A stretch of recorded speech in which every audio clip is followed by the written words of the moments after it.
सभी पत्रकार बंधुओं को मेरा नमस्कार। पूरा उत्तर प्रदेश इस समय कोरोना की महामारी से जूझ रहा है। प्रदेश की राजधानी लखनऊ से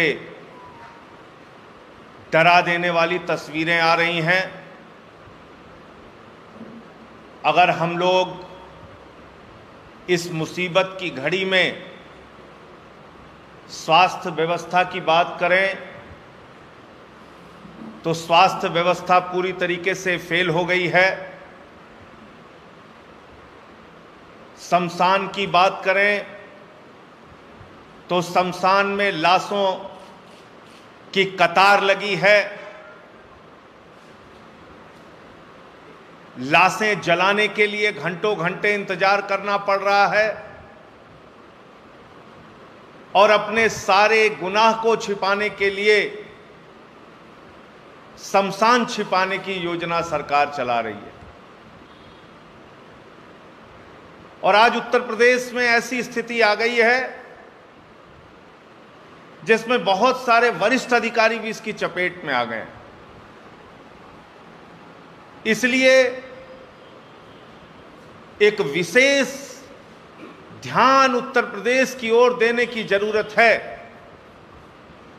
अगर केंद्र की सरकार हस्तक्षेप नहीं करेगी, अगर केंद्र की सरकार उत्तर प्रदेश की स्वास्थ्य व्यवस्था की देखरेख नहीं करेगी, अगर उत्तर प्रदेश की इस आपदा की घड़ी में कोई मदद केंद्र से तत्काल नहीं होगी, तो आने वाले दिनों में बहुत ही भयानक स्थिति उत्तर प्रदेश में पैदा होने जा रही है और हो चुकी है। मैं ये कहूंगा, आंकड़े छिपाने, लाशें छिपाने, शमशान छिपाने से समाधान नहीं होगा। ये आपदा है, ये महामारी है। हमें इस महामारी से, इस आपदा से जूझना पड़ेगा, इसका सामना करना पड़ेगा। इसको पीठ दिखा के भागने से काम नहीं चलेगा। मुझे मालूम है उत्तर प्रदेश के डीजीपी, लखनऊ के जिला अधिकारी सहित कई जिलों के जिला अधिकारी इस कोरोना की बीमारी की चपेट में आ गए हैं। मैं उन सब के शीघ्र स्वस्थ होने की कामना करता हूं, लेकिन उत्तर प्रदेश की जनता आज जिस तरह से अस्पतालों में अपना दम तोड़ रही है, उनके परिजन जिस तरह से रो के बिलख के इंजेक्शन के लिए, इलाज के लिए, ऑक्सीजन के लिए दर दर की ठोकरें खा रहे हैं।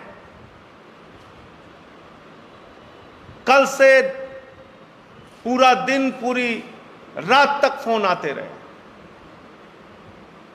हमारे एक पार्टी के नेता हैं अंबेडकर नगर में, राजेंद्र वर्मा जी।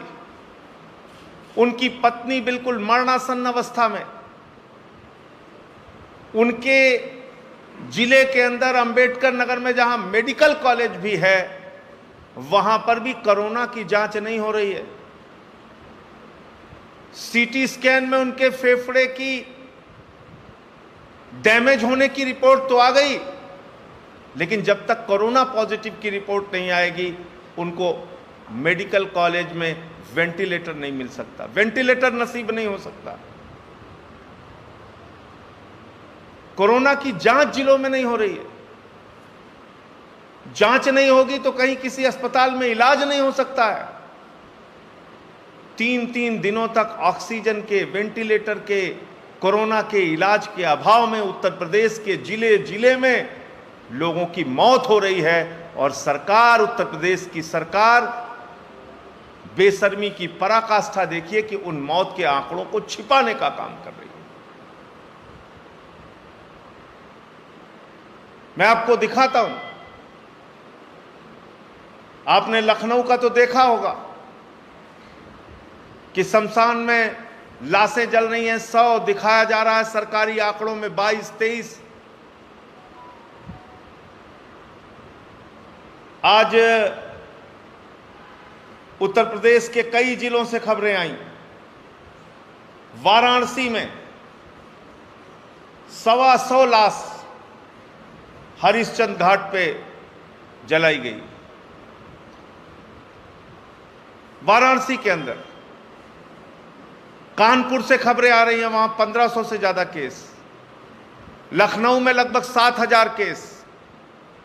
और ये तब है जब फर्जी आंकड़े दिए जा रहे हैं, ये तब है जब कोरोना की जांच में हेराफेरी हो रही है, ये तब है जब कोरोना की जांच सही नहीं दी जा रही है, तब 7-7 हजार वोट 7-7 हजार ये रिपोर्ट पॉजिटिव निकल के आ रही है।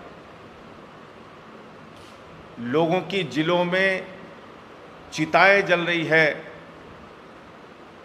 और भारतीय जनता पार्टी की सरकार को, भारतीय जनता पार्टी के नेताओं को, देश और दुनिया की सबसे बड़ी पार्टी कहने वाली अपने आप को भारतीय जनता पार्टी, उसके प्रधानमंत्री, उसके गृह मंत्री को चिंता हो रही है तो चुनाव की चिंता हो रही है। चिता जल रही है उसकी चिंता नहीं है, चुनाव की चिंता है, चुनाव की चिंता सता रही है। और मैं आपको आंकड़ों सहित बताना चाहता हूं, आज देश किस हालत में खड़ा है और प्रधानमंत्री जी कहां हैं। वोट मांगने में व्यस्त हैं। कहां है देश के प्रधानमंत्री, कहां है देश के गृह मंत्री, वोट मांगने में व्यस्त हैं। आप इस देश की जनता के साथ, उनकी जिंदगी के साथ खिलवाड़ कर रहे हैं। एक एक करके मैं बताता हूं। आज पूरे देश में 1,75,000 से ज्यादा मौत कोरोना की महामारी से हो चुकी है। 1,75,000।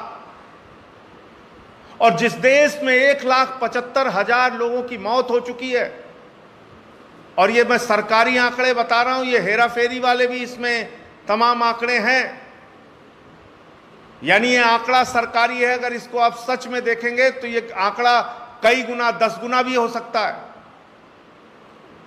1,75,000 लोगों की इस देश में कोरोना की महामारी से मौत हो चुकी है। और देश के प्रधानमंत्री, जब कोरोना का केस बढ़ रहा है, कोरोना की महामारी बढ़ रही है, कोरोना से लाशें बिछी हुई हैं शमशानों में, तो देश के प्रधानमंत्री क्या कर रहे हैं, मैं क्रमवार आपको बताना चाहता हूं। 6 अप्रैल को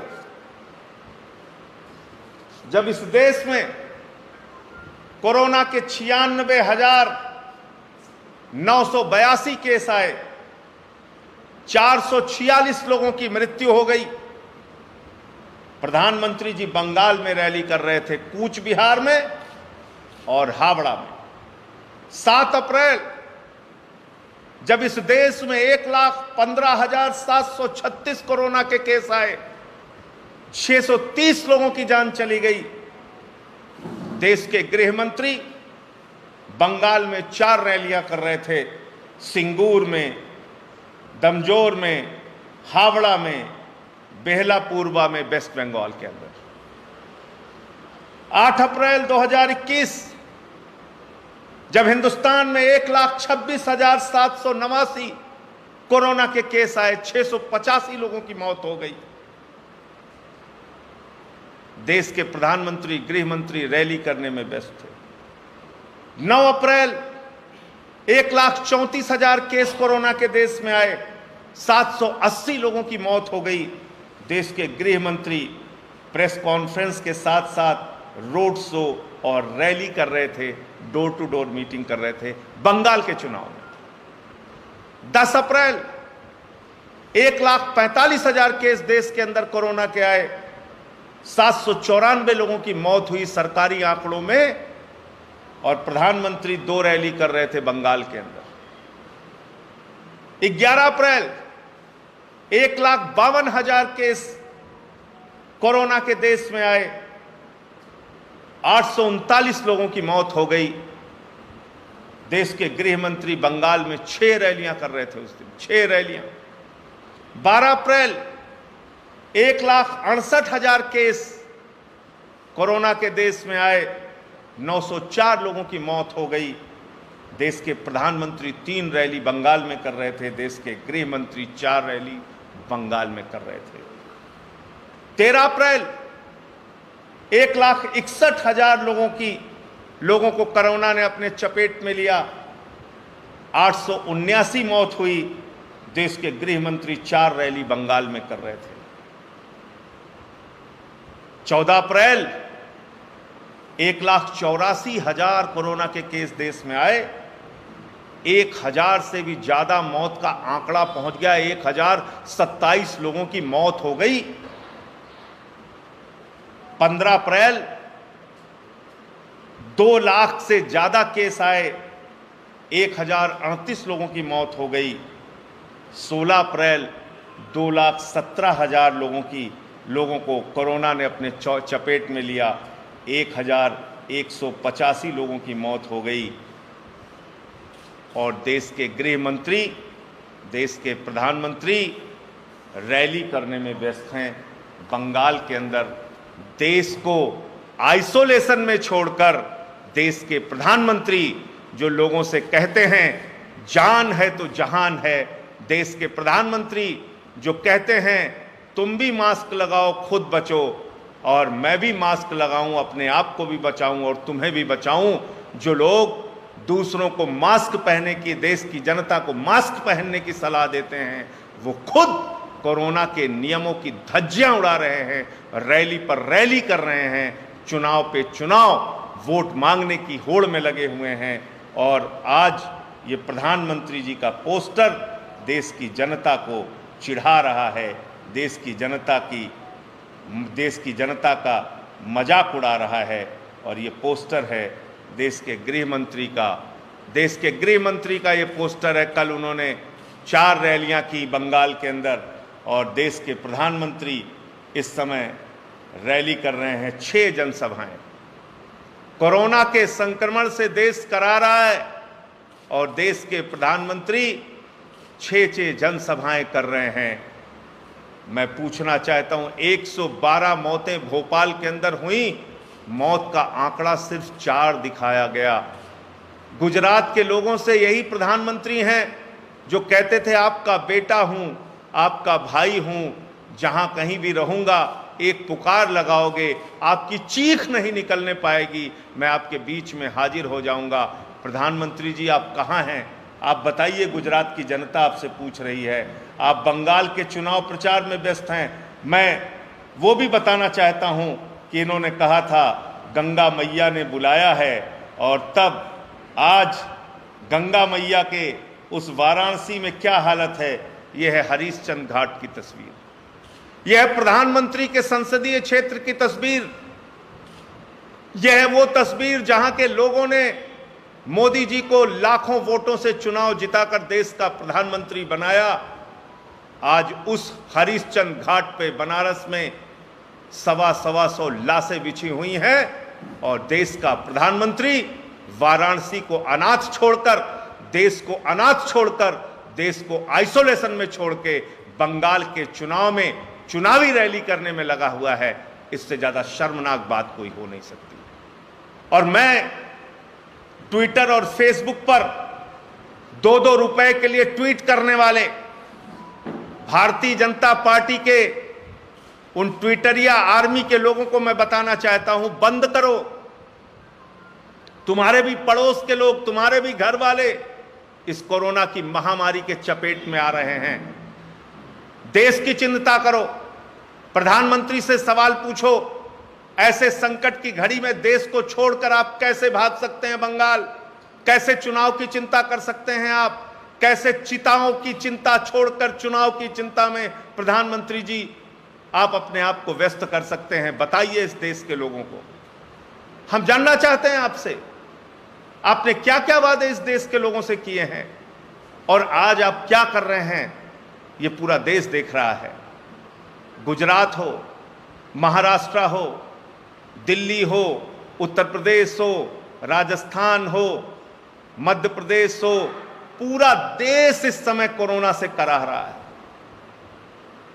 और आप अपने चुनाव की रैली की चिंता कर रहे हैं। आपके लोगों को जरा सी भी शर्म नहीं आती? आपके मंत्री कह रहे हैं लोगों का तो मरने का एक दिन निश्चित ही होता है, सब ऐसे ही मर जाएंगे। तो प्रधानमंत्री जी को यह बताना चाहिए कि पीएम केयर्स के नाम पर हजारों करोड़ रुपए आपने इकट्ठा किया। वो हजारों करोड़ कहां गया? वो पैसा किस काम में आपने लगाया? उस पैसे को आपने कहा था कि हम कोरोना की महामारी में लगाएंगे। उस पैसे को आपने कहा था कि हम इस देश में कोरोना से लड़ने का इंतजाम करेंगे। कहां है ऑक्सीजन बेड?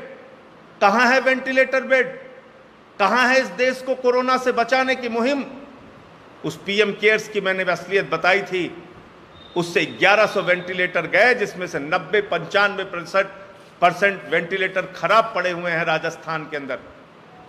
पीएम केयर्स में जो पैसा इस देश की जनता ने आपको दिया, बड़े बड़े पूंजीपतियों से आपने लिया, चीन की कंपनियों से आपने लिया, उस पैसे में भी दलाली और भ्रष्टाचार हुआ। वो पैसा भी भ्रष्टाचार की भेंट चढ़ गया।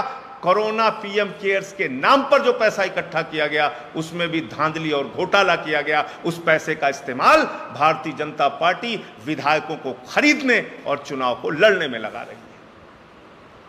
आपने 10-10 करोड़ रुपए 2 साल की सांसद निधि काट ली सांसदों की, जो उनके क्षेत्र के विकास के लिए थी।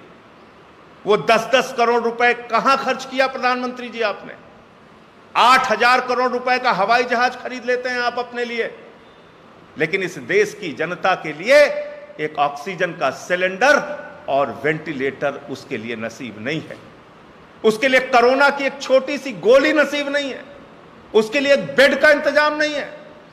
और देश का प्रधानमंत्री जो इतनी बड़ी बड़ी बातें करता, अपने आप को गंगा मैया का बेटा, अपने आप को गुजरात का बेटा, अपने आप को देश का बेटा, अपने आप को मां भारती का बेटा, वो मां भारती का बेटा कहां है?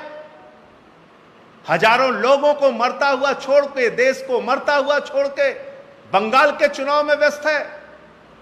आज देश आपसे सवाल पूछ रहा है, प्रधानमंत्री जी, आपने 6 करोड़ वैक्सीन 84 देशों को क्यों बांट दी ऐसे समय में जब देश की जनता मर रही है?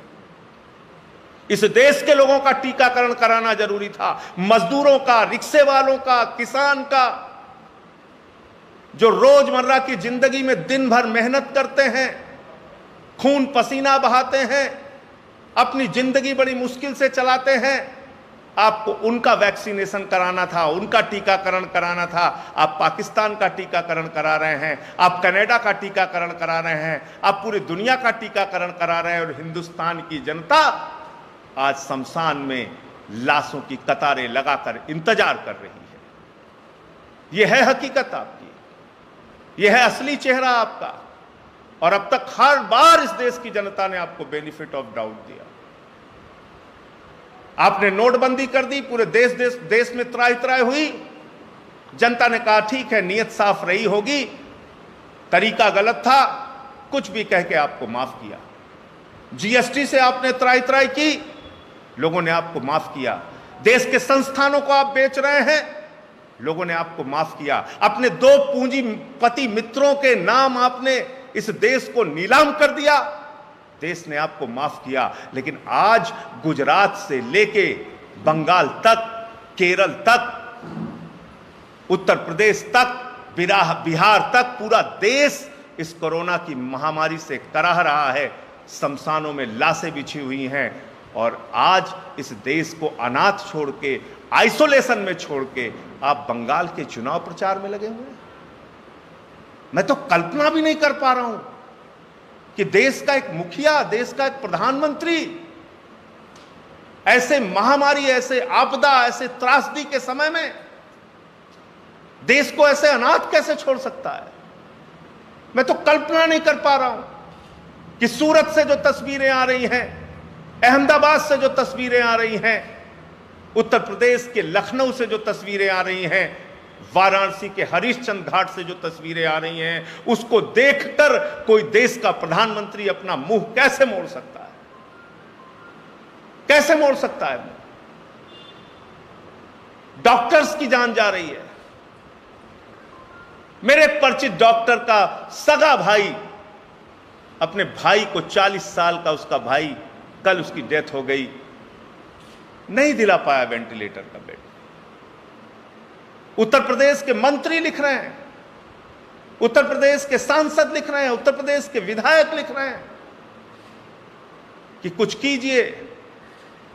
आदित्यनाथ जी स्वयं कोरोना की चपेट में आ गए हैं, कौन देखेगा उत्तर प्रदेश को? प्रधानमंत्री जी, यहां की जनता ने आपको 73 सीट 65 सीट दिया, कुछ तो चिंता कर लीजिए उत्तर प्रदेश के लोगों की। आइए हस्तक्षेप कीजिए उत्तर प्रदेश को बचाने के लिए। आपकी सरकार बनाने में यहां की जनता ने लाइन लगा के वोट दिया है। जिस जनता ने आपको लाइन लगाकर वोट दिया, वो जनता आज शमशान पे लाइन लगाए हुए है। वो जनता आज अस्पतालों में लाइन लगाए हुए है। वो जनता जांच सेंटर पे लाइन लगाए हुए है। वो जनता आज ऑक्सीजन के एक सिलेंडर के लिए लाइन लगाए हुए है, एक इंजेक्शन के लिए लाइन लगाए हुए है, अपने परिवार के किसी पीड़ित व्यक्ति की जान बचाने के लिए लाइन लगाए हुए हैं। और आप तो कहते थे ना प्रधानमंत्री जी, गांव गांव में शमशान होना चाहिए। वाह रे प्रधानमंत्री जी, आपका सपना पूरा हो गया। आपका सपना गांव गांव में अस्पताल बनाने का नहीं था प्रधानमंत्री जी।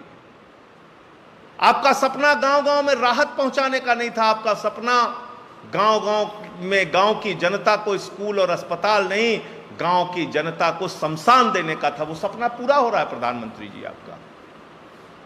अब तो शमशान बनाना चाहते थे ना गांव गांव में, आज आपने ये हालत कर दी।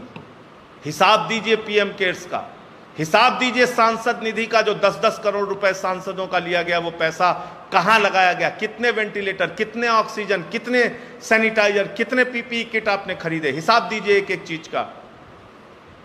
और मैं बड़े बड़े पत्रकारों और बड़े बड़े टीवी चैनल्स के न्यूज एडिटर्स से भी कहना चाहूंगा, आपकी पीढ़ियां आपको माफ नहीं करेंगी। आप भी कृपा करके सवाल पूछना शुरू कीजिए। आप भी सवाल पूछना शुरू कीजिए। पूछिए प्रधानमंत्री जी से कि ऐसे महामारी के समय में, ऐसे त्रासदी के समय में आप चुनाव का प्रचार कैसे कर सकते हैं? आप इस देश की जनता को मरने के लिए छोड़कर आज महाराष्ट्र के मुख्यमंत्री प्रधानमंत्री कार्यालय में फोन कर रहे हैं कि हमारे यहां ऑक्सीजन की कमी है। आज दिल्ली के मुख्यमंत्री कई मामलों में केंद्र सरकार को चिट्ठी लिख रहे हैं, केंद्र सरकार लापता है, केंद्र सरकार तो खुद आइसोलेशन में है, वो तो खुद चुनाव प्रचार में लगी हुई है बंगाल में। अरे चुनाव तो आते जाते रहेंगे, चुनाव में जो लोग वोट देते हैं वो जनता, उसकी तो चिंता कर लीजिए प्रधानमंत्री जी। तो मुझे इतनी बात कहनी थी कि आज एक बहुत दुखदाई स्थिति इस देश की है और इस देश को छोड़कर हमारे प्रधानमंत्री, गृह मंत्री दोनों लापता हैं बंगाल के चुनाव में। उनको खोजकर कोई लाए और उनको समझाए कि आप लोकतंत्र में हैं, आप इस देश के राजा महाराजा नहीं हैं। आइए और जनता की पीड़ा को समझिए और उसके लिए काम कीजिए। धन्यवाद। एक सवाल है कि लोहिया संस्थान में सुबह 5 बजे से 6 बजे के बीच 9 मौतें केवल ऑक्सीजन की कमी से हो गई और ऑक्सीजन की आपूर्ति के बड़े बड़े दावे सरकार और उनके तमाम आला अधिकारी करते आ रहे हैं। मैंने तो आपको बताया ना, ऑक्सीजन का सिलेंडर पाने के लिए लोग तरस तरस के मर जा रहे हैं। एक जीवन बचाने का इंजेक्शन पाने के लिए तड़प कर मर जा रहे हैं। कोरोना की जांच आप सोचिए, जो बलिया में है, जो बरेली में है, जो गाजीपुर में है, मऊ में है, आजमगढ़ में है, आगरा में है, मैनपुरी में है, एटा में है, इटावा में है, मथुरा में है। आप बताइए, वहां से पहले कलेक्शन करके उसको लखनऊ भेजा जाएगा, फिर वहां उसकी जांच होगी, फिर 3 दिन बाद उसकी रिपोर्ट जाएगी। इतने देर में तो कोई भी मर जाएगा। इतनी देर में एक कोरोना का पीड़ित व्यक्ति, अगर उसको कोरोना के मुताबिक इलाज नहीं मिलेगा, उसको रिपोर्ट मिलने में 3 दिन लगेगी, तो 3 दिन तो उसकी जान जाने के लिए काफ़ी है इस महामारी में। लोहिया संस्थान की जो बात आपने कही, अकेले लोहिया संस्थान नहीं, आप लखनऊ के जितने भी हॉस्पिटल हैं चेक करके देख लीजिए, कहीं पर भी ऑक्सीजन की सप्लाई नहीं है, कहीं पर भी बेड का इंतजाम नहीं है, कहीं पर भी लोगों को इलाज नहीं है। उनको उनके हाल पर कॉरिडोर में हॉस्पिटल के बाहर मरने के लिए छोड़ दिया गया है। सर, जो एक वायरल वीडियो हुआ था लखनऊ के शमशान घाट का, जिसमें कई लाशें चल रही, उसके बाद जिला प्रशासन ने वहाँ पर टीम लगा के उसको कवर कर दिया। जब वो वीडियो सोशल मीडिया पर वायरल हुआ तो पत्रकारों को बिका हुआ और दलाल बताया जा रहा है, जो भक्त समाज है, भारतीय जनता पार्टी के सपोर्टर हैं, वो लगातार पत्रकारों पर निशाना कर रहे हैं। देखिए, ऐसा है कि आज मैं एक पढ़ रहा था कि महानगर के पूर्व अध्यक्ष हैं या वर्तमान अध्यक्ष हैं, कि मीडिया की निगरानी के लिए वो हाँ, उससे निगरानी की जाए। देखिए, मीडिया की निगरानी तो आदित्यनाथ जी आप कर सकते हो, लेकिन आपकी निगरानी जो ऊपर बैठा हुआ नीली छतरी वाला कर रहा है, उससे आप कैसे बचोगे? उससे आप कैसे बचोगे? वो नीली छतरी वाला जो ऊपर बैठा है, वो भगवान, वो ईश्वर, वो प्रभु, वो भी तो देख रहा है। आप लाशों को छिपा सकते हैं, आप शमशान को छिपा सकते हैं, लोगों की चीखें कब तक आप छिपा पाएंगे? कल उसी शमशान पर बैठ के एक सज्जन का मैं इंटरव्यू देख रहा था, उन्होंने कहा पहले मुझे 7,000 में सिलेंडर मिला, फिर गया वही सिलेंडर 12,000 में मिला। ब्लैक मार्केटिंग हो रही है ऑक्सीजन की। आप बताइए, अगर ये तस्वीरें टीवी चैनल्स को तो आपने बहुत हद तक कंट्रोल में कर लिया है सारों को, लेकिन जो कुछ ईमानदार टीवी चैनल्स, पत्रकार बचे हैं जो इस खबर को दिखाना चाह रहे हैं, तो भाजपा के मित्रों से भी, मैं उन नेताओं से भी कहना चाहता हूं, ऐसा मत करो। ये कोरोना की महामारी है, अपनी सरकार से भी सवाल करो कि वो कुछ करे जनता के लिए। पत्रकारों को मार पीट सकते हो, पत्रकारों से झगड़ा कर सकते हो, उनको गाली गलौज कर सकते हो, लेकिन इससे अपने परिवार के लोगों को नहीं बचा पाओगे, इससे अपने मोहल्ले के लोगों को नहीं बचा पाओगे, इससे उस जनता जो आपको लाइन में लग के वोट देती है उसको नहीं बचा पाओगे, उसको राहत नहीं दे पाओगे। ये इस वक्त बड़ा सवाल है। मैं फिर कह रहा हूं कि ये वक्त पार्टी को, किससे आपकी प्रतिबद्धता है, उस बात को भूलकर देश की जनता के हित को सर्वोपरि रखकर काम करने का है। और इसलिए मैं कह रहा हूं, बीजेपी के भी नेताओं को शर्म आनी चाहिए, उनको भी पूछना चाहिए कि आपको 325 सीटें दे दी इस देश की, उत्तर प्रदेश की जनता ने 302 सीटें दे दी केंद्र में। आप लोग अपनी जिम्मेदारी को कब समझेंगे? आप इस देश को अनाथ छोड़ के बंगाल के चुनाव प्रचार में लग जाएंगे? तो ये ऐसी संवेदनहीनता तो मेरे ख्याल से कभी आप दुनिया में कहीं नहीं सुने होंगे आप, कि लोग इस तरह से मर रहे हैं, कोई आदमी बेपरवाह हो के अपने आप को प्रधान सेवक और बेटा और मां भारती का लाल और पता नहीं क्या क्या बता के अभी आ जाएंगे। अभी आप अब बस थोड़ा सा इंतजार कीजिए, बस अब देखिए आप लाइट कैमरा एक्शन शुरू होने वाला है, बस थोड़ा इंतजार कीजिए। अभी रोएंगे आके टीवी पे आके रो देंगे, पूरा देश का चैनल चलाने लगेगा, सब भावुक हो गए, सब रोने लगे, सब बस चलो ताली थाली बजाओ। तो इस चीज़ से अब हमें बाहर आना पड़ेगा वास्तव में, अगर हम लोग इस देश का कुछ भला चाहते हैं तो। Thank you.